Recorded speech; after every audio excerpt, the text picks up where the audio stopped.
అండి, అందరికీ నమస్తే. ఎలా ఉన్నారు అందరూ? నేనైతే ఒక చిన్న టిప్తో చిన్న వీడియో చేద్దామనేసి మన ఛానల్లో అందరికీ ఉపయోగపడుతుందేమో అనేసి నా ఛానల్ని చూసేవాళ్ళు ఈ ప్రయత్నాన్ని ఈ చిట్కాని పాటిస్తారేమో అనేసి ఈ చిన్న వీడియోని చేస్తున్నానండి. ఏమీ లేదు, ఇది నేను కుంకుడుకాయల్ని రసం ఇందులో చేసుకుంటానన్నమాట. ఇది ఒక్కరికైతే సరిపోతుంది. అందరూ అంటే పెద్ద గిన్నె యూస్ చేస్తాను, బట్ నా కోసం అయితే నేను ఎప్పుడు ఈ గిన్నెనే వాడతాను. ఇదేంటంటే బియ్యం కడిగిన నీళ్ళు. ఈ బియ్యం కడిగిన నీళ్ళని సగం వరకు వడకట్టేసుకొని, వడకట్టకపోయినా పర్వాలేదండి, కాకపోతే ఎక్కడైనా బియ్యం గింజలు పడ్డాయేమో అని అంతే. ఇది ఒకరికి మాత్రం సరిపోతుంది. ఈ బియ్యం కడిగిన నీళ్ళు ఏంటి తెల్లగా లేవో, ఇలా రైస్ కడిగితే ఈ కలర్లో ఉన్నాయి అని అనుకుంటున్నారా? ఏమీ లేదండి, మా రైస్కి పాలిష్ అనేది వాడం. మేము ఎలా పండుతాయో అలాగే వాడేస్తామన్నమాట రైస్ని.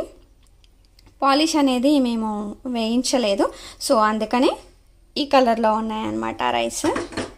సో వాటర్ కూడా మనం కడిగితే ఇదే కలర్లో వస్తాయి. ఈ వాటర్ని కొంచెం వేడి చేసుకోవాలి.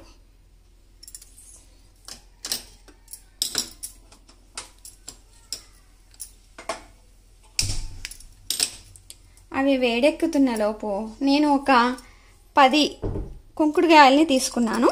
అవి రోట్లో వేసుకొని దంచుకొని, మనకి గింజ అవసరం లేదండి, గింజ అవసరం లేదు. అయితే ఈ రోట్లో దంచిన తర్వాత మళ్ళీ మనము రోటి పచ్చళ్ళు చేసుకుంటాం కదా, చేదొస్తుంది.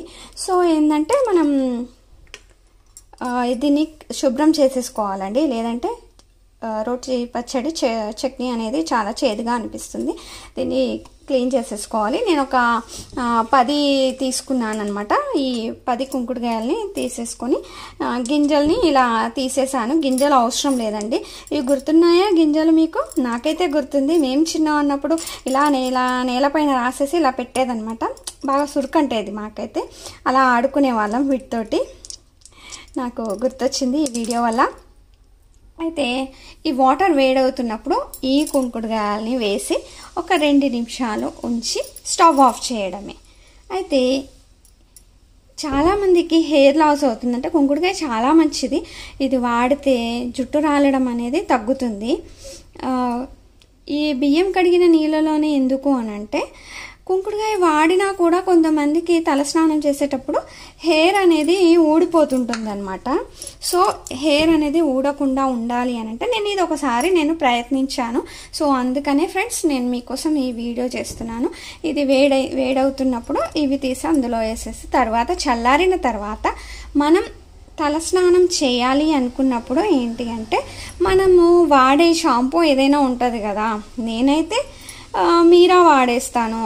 సో ఒక మీరాని 2-3 చుక్కలు, ఒక 2-3 డ్రాప్స్ అందులో వేసేసి మిక్స్ చేసేసుకొని అప్పుడు మనము అప్లై చేసుకోవడం అనమాట కుంకుడుకాయల్ని. డైరెక్ట్ ఎప్పుడైనా కానీ షాంపూని అప్లై చేసుకోకూడదు. అండ్ ఒకవేళ కుంకుడుకాయ చేసుకునే సమయం లేదు అండ్ మేము షాంపూని వాడతాము అన్నప్పుడు షాంపూని డైరెక్ట్గా అప్లై చేయకుండా వాటర్లో మిక్స్ చేసి, గోరువెచ్చని నీళ్ళలో మిక్స్ చేసుకొని అప్పుడు షాంపూని అప్లై చేసుకోవాలన్నమాట. ఆ వాటర్ని చేసుకొని ఇది చేసుకుంటే మనకి హెయిర్ లాస్ అనేది అవ్వదు. సో ఇదేంటిదంటే, కొంతమంది పిల్లలు స్కూల్, కాలేజ్, ఆఫీస్కి వెళ్ళే వాళ్ళు ఏంటి అంటే హెయిర్ అనేది బాగా పాపం వాళ్ళకి బాగా ఊడిపోతుంది. అలా ఊడకుండా ఉండాలి అని అంటే ఈ కుంకుడుకాయని ఇలా వాడండి. తర్వాత వచ్చేసి హెయిర్ సిల్కీగా ఉండాలి అని అంటే మాత్రం మనకి ఇష్టమైన షాంపూని ఒక 2-3 డ్రాప్స్ వేసేసుకొని చేసేసుకుంటే సరిపోతుందండి. నార్మల్గా కుంకుడుకాయ ఒక్కటే వాడితే ఏంటి అని అంటే ఇది కొంచెం గరుగ్గా ఉంటుంది మనకి వెంట్రుక అనేది. కొంచెం షాంపూ మిక్స్ చేసుకుంటే సిల్కీగా వస్తుంది హెయిర్ అనేది.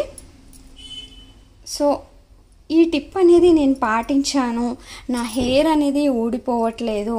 సో అందుకోసమని ఫ్రెండ్స్ మీకందరికీ నేను చెప్పాను, ఇది ప్రయత్నించండి. హెయిర్ అనేది తలస్నానం చేసేటప్పుడు కూడా ఊడిపోదు, మీ జుట్టు ఇంకా పెరుగుతుంది తప్ప ఊడిపోదు కుంకుడుకాయ వాడినప్పుడు.